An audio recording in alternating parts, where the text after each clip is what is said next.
कि আমি আমার কলিজাকে এটা আওয়ামী লীগের সবাইরে যদি খাওয়াই দেই তারপর আমারে ভোট দিবে। আমরা দোয়াও করতে চাই যে এতগুলো মানুষকে আমরা গণহত্যাকারী হিসেবে দেখতে চাই না। এটাই আমাদের কমন স্ট্যান্ড। পিলখানা কমিশন এবং গুম কমিশনের চূড়ান্ত প্রতিবেদন প্রকাশ করতে হবে এবং সেই বিচার নিশ্চিত করেই আমাদের নির্বাচনের পথে আগাতে হবে। আমার মনে হয় যারা আওয়ামী লীগ করেন তাদেরকেও আমরা যদি অনুরোধ করে এই 1 ঘন্টার ডকুমেন্টারিটা দেখাতে পারি তাহলে সবাই তো আর গণহত্যাকারীর একদম স্রেফ দোষণ না। কেউ তো কালচারালিও আওয়ামী লীগ করে, কারো আত্মীয়, তাদের বাবা মা, পূর্বপুরুষ সবাই আওয়ামী লীগ করেছে, এই জন্য তারা কালচারালি আওয়ামী লীগ।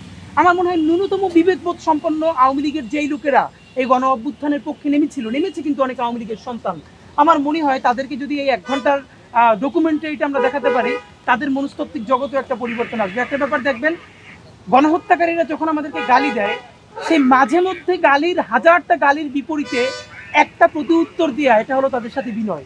আমরা যখন তাদের গালির বিপরীতে 2-1টা গালি দিই তখন আমাদেরকে বলা হয় না এটা তো খারাপ দেখা যাচ্ছে।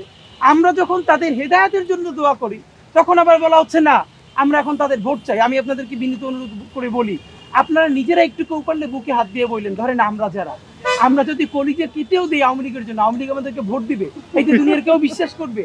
একমাত্র ইন্ডিভিজুয়াল অ্যাক্টিভিস্ট হিসেবে আমি বলতে পারি শেখ হাসিনা তার পেজ থেকে, শেখ রেহানা, আওয়ামী লীগের নিজস্ব যে ভেরিফাইড পেজ এবং সজীব ওয়াজেদ জয়, এরা সবাই অন্তত রিপিটেডলি আমাকে নিয়ে টার্গেট করে পোস্ট দিয়েছে এবং এখন পর্যন্ত দিচ্ছে। তা আপনাদের মনে হয় কি আমি আমার কলিজাকে এটা আওয়ামী লীগের সবাইরে যদি খাওয়াই দিই তারপর আমারে ভোট দিবে?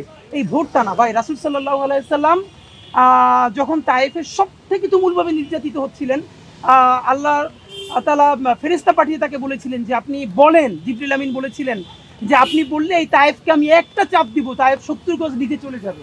আল্লাহর রাসূল কিন্তু দেখেন যিনি কাফিরদের বিরুদ্ধে, মুশরিকদের বিরুদ্ধে যুদ্ধ করেছেন, প্যারালালি আবার বলেছেন না এটা করা যাবে না, তাদের জন্য আমি দোয়া করতে চাই। তা আমরা দুটো জায়গায় দেখাতে চাই, সব থেকে গণহত্যাকারীরা যখন ষড়যন্ত্র নিয়ে আসবে আমরা তাদের বিরুদ্ধে সব থেকে শক্তি নিয়ে, তাতে স্লাং হোক যাই হোক, আমরা প্রতিরোধ গড়ে তুলতে চাই। আবার সেই গণহত্যাকারীদের বিরুদ্ধে আমরা দোয়াও করতে চাই যে এতগুলো মানুষকে আমরা গণহত্যাকারী হিসেবে দেখতে চাই না। এটাই আমাদের কমন স্ট্যান্ড। তা আপনাদের মাধ্যমে আজকে বিনীত আকারে বলি, সামনে নির্বাচনটা তো অবশ্যই হতে হবে, দেশের শ্রেষ্ঠতম নির্বাচন হতে হবে, তবে এই নির্বাচনের ম্যান্ডেট হবে জুলাই বাঁচবে কি বাঁচবে না। সুতরাং জুলাই সনদকে কত দ্রুত বাস্তবায়ন করে সেই নিরিখে নির্বাচনটা করা যায়। এবং আমি বাংলাদেশের রাজনৈতিক দলগুলোর কাছে আরেকটা বিনীত অনুরোধ জানাই আপনাদের মাধ্যমে, যেই বিচারিক প্রক্রিয়াটা শুরু হলো, যাদেরকে কেউ কোনোদিন কাজ করতে পারতো না, আর্মির সেই সমস্ত অফিসার যারা আয়নাঘর করেছে তাদেরকে বিচারের যে উদ্যোগ নেওয়া হয়েছে, আমরা সবাই বলতে চাই প্রফেসর ইউনূস সাহেব যদি সততার সাথে এই পিলখানা শাপলা গণহত্যার বিচার করতে চান, জুলাইয়ের গণহত্যার বিচার করতে চান, তাতে আর্মির সেই সমস্ত অফিসার তারা যতই পাওয়ারফুল হোক তাদের বিরুদ্ধে তিনি যদি দাঁড়াতে পারেন এবং যে উদ্যোগ তিনি নিয়েছেন পুরো বাংলাদেশ তার সাথে আছে ইনশাআল্লাহ। বাংলাদেশকে আর কোনোদিন আয়নাঘরে ফিরিয়ে নেওয়া যাবে না। সুতরাং আপনাদের মাধ্যমে আমি শুধু সরকারকে বলবো, আমাদের মনে হচ্ছে গুম কমিশন এবং পিলখানা কমিশনে যারা কাজ করছে তাদের জীবনের অত্যন্ত ঝুঁকি রয়ে গেছে, তাদের নিরাপত্তা নিশ্চিত করতে হবে। পিলখানা কমিশন এবং গুম কমিশনের চূড়ান্ত প্রতিবেদন প্রকাশ করতে হবে এবং সেই বিচার নিশ্চিত করেই আমাদের নির্বাচনের পথে আগাতে হবে। একই দিকে বিচারও করতে হবে এবং নির্বাচনের দিকেও যেতে হবে। আমরা আপনাদের কাছে দোয়া চাই যেন সততা এবং ইনসাফের পক্ষে আমরা আমাদের ভয়েস জারি রাখতে পারি। সবাইকে জুমা মোবারক।